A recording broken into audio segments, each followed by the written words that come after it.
You're not becoming like a millionaire the next day or what have you. If you were to make the analogy from the worldly perspective, business perspective, and even the business people, right? They are very patient in terms of from the start till the exit and what have you. It's like 10 years, 12 years, and so on and so forth. So being consistent, as you said, it's not about the numbers, because the results are in the hands of Allah subhanahu wa ta'ala. What we can try to put forward is the consistency of our effort and being patient with it, whether we have the numbers or not, whether we are going as teams with, if I were to use like celebrity sheikhs or not. If there's no one around, you are by yourself, you're by your friend, would you still continue to dawah? Would you still be consistent? And that's an important reminder from that perspective.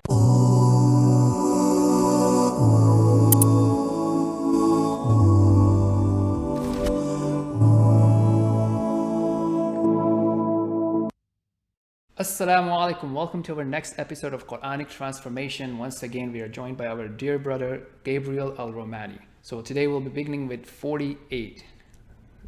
Let's go, Sheikh. Alaikum assalam wa rahmatullahi wa barakatuh, brother. How are you? Alhamdulillah, alhamdulillah. طيب, inshallah, verse 48. أعوذ بالله من الشيطان الرجيم.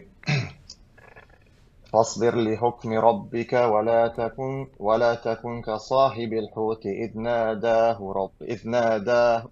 نادى وهو مكذوم لولا أن تداركه نعمة من ربه لنبذ بالعراء وهو مذموم فاجتباه ربه فجعله من الصالحين وإن يكاد الذين كفروا ليزلقونك بأبصارهم لما سمعوا الذكر ويقولون إنه لمجنون وما هو إلا ذكر للعالمين. نعم. Beautiful. Okay, so beginning up, right, I think it's let's talk a bit about the importance of sabr and the work of dawah. نعم. فاصبر لحكم ربك ولا تكن كصاحب الحوت, and have patience with your Lord's decree, and do not be like Yunus alayhi salam, صاحب الحوت إذ نادى وهو مكذوم. And this is the story of Yunus alayhi salam when he was called and he was angry with the people, so he decided to leave without the permission of Allah subhanahu wa ta'ala, and then we know the story that he was actually thrown over. And subhanAllah, here Allah subhanahu wa ta'ala is using the story of a Nabi of Allah subhanahu wa ta'ala to teach us sabr. Okay? And Allah tells us, right? So sabr is very, very important because it's one of the main principles of da'wah is to have patience. Why? Because most people are not going to accept, and you're going to get frustrated. And Allah subhanahu wa ta'ala is teaching, the Prophet sallallahu alaihi wasallam is teaching the du'at, he's teaching anyone who is calling to Allah subhanahu wa ta'ala, that it's not about the outcomes, it's not about how many people embrace Islam, it's not about what they will say, right? People are going to insult you. It's like Islam, bro, being a da'i is like one of the hardest things. People insult you, they attack you, they do all kinds of things. So you have to have sabr. Absolutely. And I think one is the sabr on basically being responsive, right? From a perspective of like how people are responding to you, and can you actually hold on and be able to continue. And I think another related form of sabr, which is here, is consistency. And that's something that we see, like, many of these dawah teams or new Muslim mentor teams. Yes, you wouldn't see like these brilliant results, right? You're not becoming like a millionaire the next day or what have you. If you were to make the analogy from the worldly perspective, business perspective, and even the business people, right? They are very patient in terms of from the start till the exit and what have you. It's like 10 years, 12 years, and so on and so forth. So being consistent, as you said, it's not about the numbers, because the results are in the hands of Allah subhanahu wa ta'ala. What we can try to put forward is the consistency of our effort and being patient with it, whether we have the numbers or not, whether we are going as teams with, if I were to use like celebrity sheikhs or not. If there's no one around, you are by yourself, you're by your friend, would you still continue to dawah? Would you still be consistent? And that's an important reminder from that perspective. No. And same thing for our family members as well, right? So, you're working with patience, with hikmah, right? Not becoming too strict, too hard on them that you're driving them away. But at the same time, you're not being too easygoing, and you're still caring about their well-being and about their protection. And wrapping this up, how Allah subhanahu wa ta'ala protected him, from a place, as like 3 layers of darkness, right? The darkness of the night, the darkness of the sea, and the darkness of the belly of the fish. And that is something that kind of helps us relate to that. Look, at the end of the day, yes, people will use name calling at you, try to, cancel you, do whatever they want to do. At the end of the day, if you have the protection from Allah subhanahu wa ta'ala, then that will be sufficient for you. Yeah. And Allah says, فَاجْتَبَاهُ رَبُّهُ فَجَعَلَهُ مِنَ الصَّالِحِينَ. And it's Allah, okay, فَاجْتَبَاهُ, Allah has chosen him. It's like you can't be a salih just by yourself. Okay? Right. Yes. Allah has made him. فَجَعَلَهُ مِنَ الصَّالِحِينَ. He made him from the salihin. Right? Any goodness that comes in us or anything, it is always by Allah's blessing. Beautiful. SubhanAllah.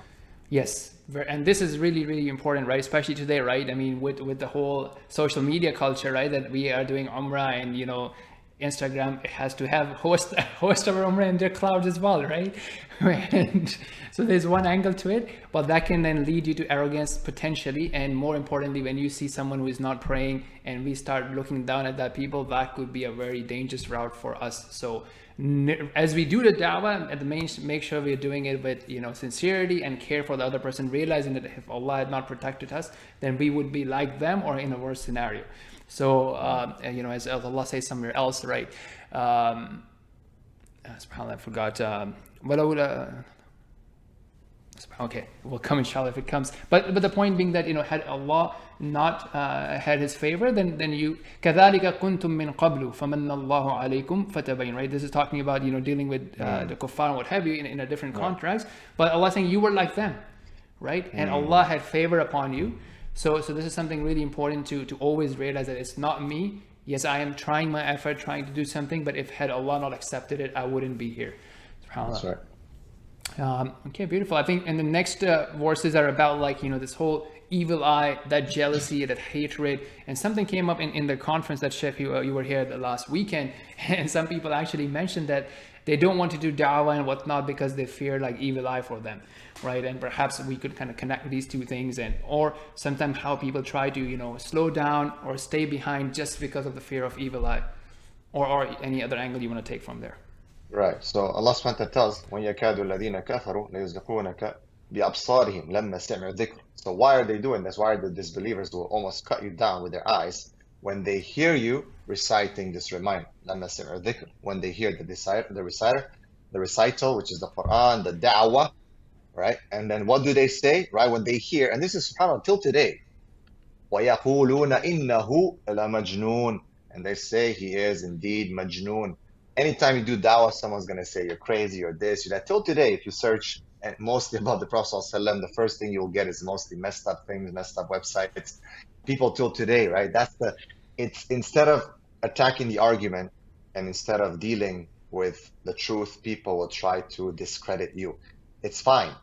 A da'i is a person who is ready to sacrifice. He's not a coward. He's going to put himself out there. Of course, there's going to be evil eye. Of course, the Prophet ﷺ himself was afflicted by magic, and that's how we learned the surah. قُلْ أَعُوذُ بِرَبِّ الْفَلَقِ قُلْ أَعُوذُ بِرَبِّ النَّاسِ. Ali radiallahu anhu was sent to take care of some things, right? We see the asbab as well.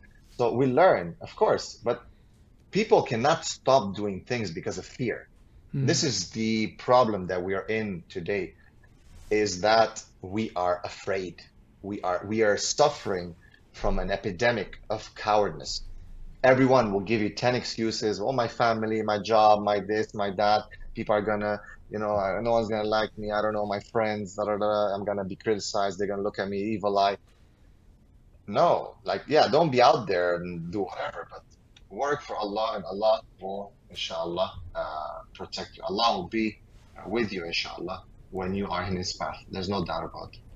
Beautiful, Sheikh. If I were to add a few things here. So sometimes I like to use this analogy, right? That look, when we go out there, from a physical perspective, we have bacteria, we have germs, we have corona, viruses, all that. We can't see them. So what we do is we take the physical protection, right? Such as, the physical hygiene, the washing your hands and all that sort of stuff, protection, sneeze and whatnot. And then at the same time, you have a spiritual protection, which is, as you said, the last quls, Ayat al-Kursi, the Fatiha, the Adhkar of the morning and the evening, and then you continue doing what you're doing, right? So we don't neglect it. Yes, this exists, but you take the physical means as well as the spiritual means, and that's it. And then you continue on with your life there. Yeah. Okay, so with that, would you like to add anything else to wrap up the surah, or shall we wrap up the episode? وَمَا هُوَ إِلَّا ذِكْرٌ لِلْعَالَمِينَ. This is only a reminder to the whole of mankind, the whole world. This is Islam, this is the Quran. It's just a reminder. Beautiful. And I think, yeah, just to build on that, right, that's as a habit perspective, something for us to think about. And one of the reasons that we are doing these episodes is that to make that Quran attractive to us and make it a habit of opening it up, reading a few verses and letting it speak to you and letting it see like how it can help you during that way. And if we are not even approaching it and we have all the different social medias and Netflixes of the day, then it's going to be a different type of reminders. Yeah, mashallah. So with that, we'll wrap up this episode and we'll see you all, inshallah, in the next one. Assalamu alaikum. Salam.